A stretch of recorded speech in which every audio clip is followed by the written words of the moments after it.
Hello everyone, welcome to the Jewish Week Online. We're here at the Beit Issie Shapiro event in New York City. This evening showcases Israeli innovation. Beit Issie Shapiro helps children with disabilities in Israel. Let's take a closer look. Innovation is something that businesses try to achieve each day, but Israelis do it like no other. So tell us a little bit about this event.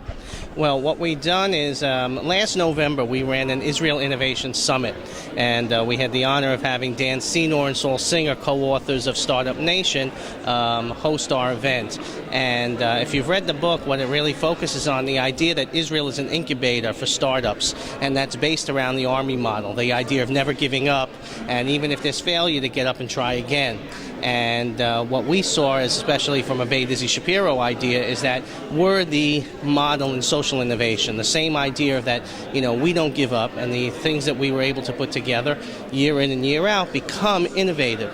And the therapies and the treatments and the research that we don't just keep, it gets shared throughout the world. So our impact is the same as a startup in the same way that it becomes national and then global. And that's what we look forward to have an evening like this on a micro scale, smaller type of thing. And, we're happy to have people that are looking to hear more about it.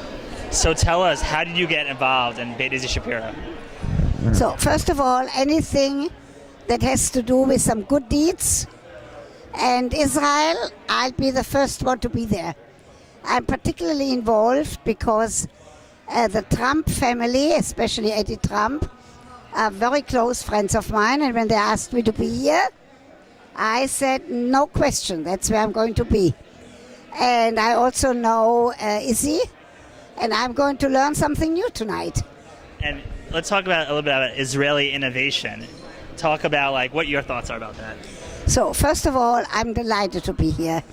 I go to Israel every single year. I do documentaries. I go to the President's Conference. I was in the Haganah. Oh, really? Yes, I was badly wounded. I'm a good sniper. If anybody doesn't ask me good questions, watch out. Watch out. I'm also a subscriber of the Jewish Week. I'm going to be at your next discussion. So anything that has to do with learning something new. At my age of 83, that's where I am. And since it's nice to be Dr. Ruth, because they asked me to introduce the director. And so I want to talk a little bit about your Israel experiences. So you were in the Haganah. How did you, how does it feel to be part of history like that? It feels very good. I came out of Nazi Germany. I was in an orphanage in Switzerland until 45. I then went on a kibbutz. I thought I'd be a kibbutznik for the rest of my life, but I have no complaints that I became Dr. Ruth. But I'm very proud to have been in the Haganah. I was there a short period of time, but I'm a very good sniper. I know how to throw hand grenades. I was a short period because I got in Jerusalem. I was wounded very early on. And on both legs, that's not why I'm short. I would have been short anyway.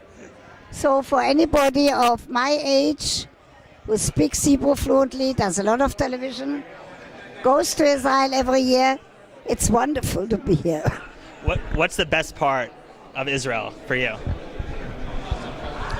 First of all, to see who would have believed when I came in 45 that there would be innovations, there would be high-tech, and since I now have YouTube, and since I now am up on the highway of technology, it's very exciting for me.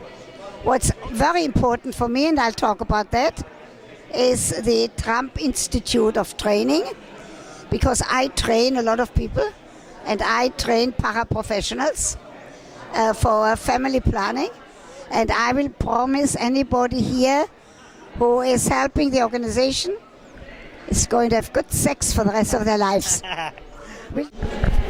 So tell us, why did you get involved in Beit Issie Shapiro? I got involved with Beit Issie Shapiro because I am a parent of a special needs child, and I saw the uniqueness that Beit Issie Shapiro brings to everything that they're doing. The new thoughts, the new challenges, the way that they approach looking at the challenges of special needs children and making their lives better. And I felt that I needed to go and help them continue to innovate in Israel, as well as to help bring their innovations from Israel to the rest of the world to help children all over the world.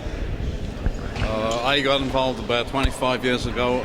I was introduced to Naomi Stutzler, the founding director, and we have a common South African heritage. We were at school together.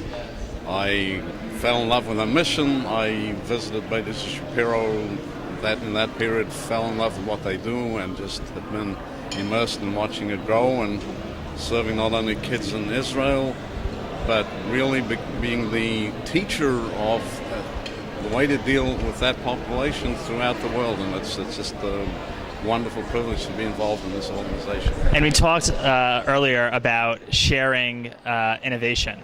And a lot of times, especially in the Jewish community, when you have a lot of organizations that are doing various tasks, sometimes that sharing doesn't occur, but Beit Issie is at the forefront in sharing.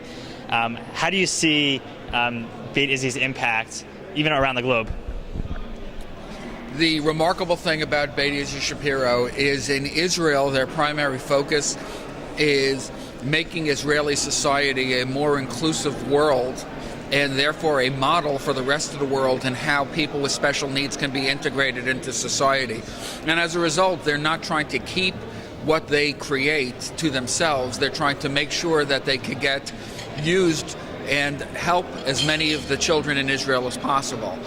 As they're starting to go internationally, we're looking at a virtuous cycle where the rest of the world can benefit from the things that Beit Issie has been learning about, as well as supporting Beit Issie in its goal to find new and more and better ideas to go and help these children. You know, just add that one of the things that Beit Issie has done is taken the forefront in actually pushing for legislation in Israel that has opened up opportunities for the special needs population, and they've taken the forefront in pushing the legislative agenda, and that's fairly unique, and that can be adopted in other countries. And people also should be aware that not only does it serve this population directly, but it's a major teaching institution, and through that it really helps innovate and spread the word around the world. Tell us a story of how child with disabilities benefited from Beit Issie. You know, well, our children always inspire us, and we learn every day about how many abilities they have rather than disabilities. I'll tell you about a little girl who came to Beit Issie Shapiro who had a severe muscular dystrophy, and she was in a wheelchair, and she really had a lot of problems. And she was always giving us a hard time, objecting to treatments and so on. And I always felt, you know what, she's going to be a disability leader. She's got a voice of her own. She's got amazing potential. She did so well at Beit Issie Shapiro that she then became mainstream. And today, she's on television. She goes to Parliament and talks about people with disabilities. And, you know, those are the kinds of inspirational stories that certainly keep me going. As you can see, Beit Issie Shapiro is transforming the lives of hundreds of thousands of children with disabilities in Israel. This is Aaron Herman, and thank you for watching.